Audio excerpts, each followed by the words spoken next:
একটা বাড়িও ভাঙচুর করে দিয়েছে। প্রথমত হচ্ছে না জানিয়ে রেল কর্তৃপক্ষ ভাঙার জন্য এসেছিল।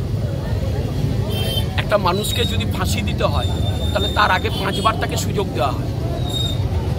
তো কোনো রকমের সুযোগ না দিয়ে হিয়ারিং না করে হচ্ছে যে রেল এখানে ভাঙার জন্য এসেছিল। তো স্বাভাবিকভাবে যাদের মাথার ছাদ যাচ্ছে তারা সকলেই ঐক্যবদ্ধভাবে হচ্ছে প্রতিরোধ করছে। আমরা এলাকার স্থানীয় জনপ্রতিনিধি, এলাকার মানুষের সাথে কাজ করি। তাদের উপরে যখন আঘাত আসছে সেটাকে প্রতিরোধ করার জন্য আমরাও ছুটে এসেছি এবং আমরা জানতে চেয়েছিলাম রেল কর্তৃপক্ষের কাছ থেকে যে আপনারা কাদের সাথে কথা বলে এখানে ভাঙতে এসেছেন। উনি বললেন এমএলএ সাথে আমাদের কথা হয়ে গেছে, লোকাল এমএলএ আমাদেরকে পারমিশন দিয়েছে। আমি বললাম স্টেট গভর্নমেন্ট আপনাকে পারমিশন দিয়েছে?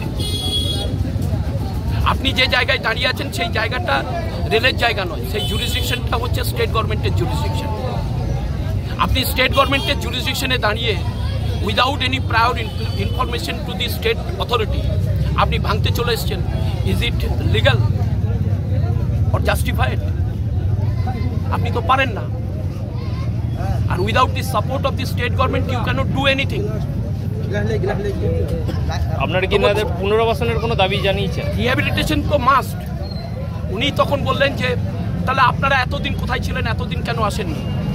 তা আমি বললাম আমরা 40 বছর ধরে এটাকে আটকে রেখেছি। 40 বছর ধরে রেল চেষ্টা করছে আম্বেদকর কলোনি থেকে শুরু করে এই টোটাল এলাকাটাকে উচ্ছেদ করা, পারেনি। তার কারণটা কি না? কারণ হচ্ছে একটাই, এই জায়গাটা রেলের কিনা আমাদের তো প্রশ্ন আছে।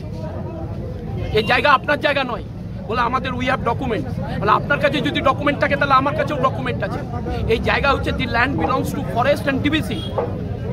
সেই জন্য previous state government has given patta to all the dwellers. আমরা local self government as Durgapur municipal corporation আমরা এখানে রাস্তা তৈরি করেছি, আমরা এখানে জল দিয়েছি, বিদ্যুতের ব্যবস্থা করেছি।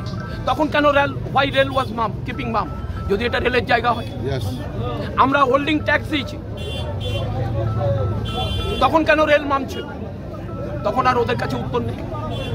এখন আটকে দিয়েছেন। এখন হচ্ছে আমরা বলেছি বৃহত্তর স্বার্থে রেলের যদি প্রয়োজন হয়, আমরা ডেভেলপমেন্টের এগেনস্টে নয়, কিন্তু ডেভেলপমেন্ট ফর হুম?